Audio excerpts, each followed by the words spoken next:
Hello friends, मी नेहा. आज आपण करणार आहोत गाजराचा हलवा. गाजराचा हलवा सोप्या पद्धतीने कशा प्रकारे करता येईल ते मी आज तुम्हाला दाखवणार आहे. गाजराचा हलवा करण्यासाठी लाल रंगाची गाजर जे बाजारात आता अवेलेबल आहेत ते आपण घेऊ शकता. ऑरेंज कलरची गाजर घेऊ नयेत, कारण तो चवीला गाजराचा हलवा लाल रंगाच्या गाजराचा छान लागतो. तर गाजराच्या हलव्याची सालं मी सर्वप्रथम काढून घेतलेली आहेत. मग त्यानंतर ते गाजर धुवून घ्यायचे. जसं तुम्ही बघू शकता मी सगळे गाजर धुवून घेतलेले आहेत.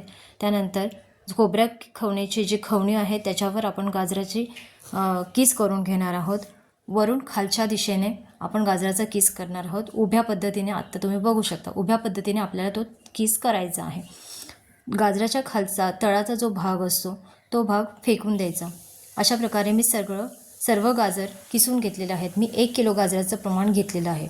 तर हे 1 किलो गाजराचा किस करायला मला एक 10 ते 12 मिनटाचा कालावधी लागलेला आहे. 3 टेबलस्पून मी तूप घेतलेलं आहे कढईमध्ये. त्याच्यामध्ये मी गाजराचा सर्व किस टाकून घेतलेला आहे. त्यानंतर तो आपण चांगला हलवायचा.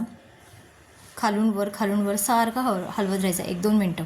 त्याच्यानंतर त्याच्यावर झाकण ठेवून तो झाकून शिजवून घ्यायचा किस. तुम्ही बघू शकता मी कशा प्रकारे हलवत आहे आणि अशा पद्धतीने मी झाकण ठेवलेलं आहे जेणेकरून गाजर लवकर शिजावं. त्याला परत चांगलं हलवून घ्यायचं आहे गाजराला.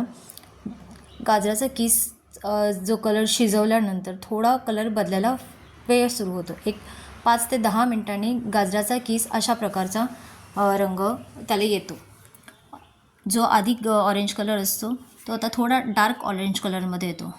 1 किलो गाजरासाठी मला 2 कप दूध लागलेलं आहे आणि आधी जे दूध होतं त्याच्यावरची मलाई मी त्याच्यात टाकलेली आहे.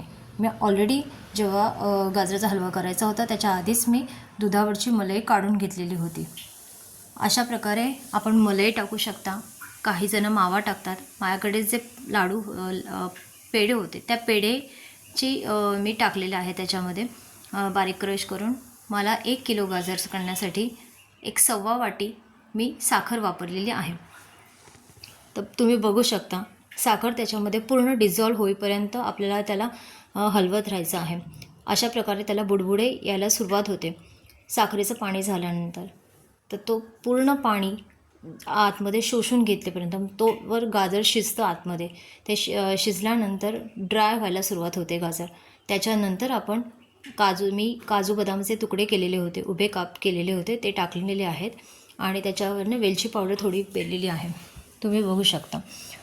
त्यानंतर आपल्याकडे जायफळ जर असेल तर तुम्ही जायफळ पण टाकू शकता. जायफळने पण चव छान लागते. अशा प्रकारे माझा गाजराचा हलवा तयार झालेला आहे.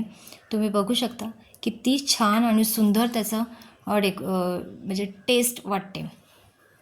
अशा पद्धतीने गाजराचा हलवा खाण्यास तयार आहे.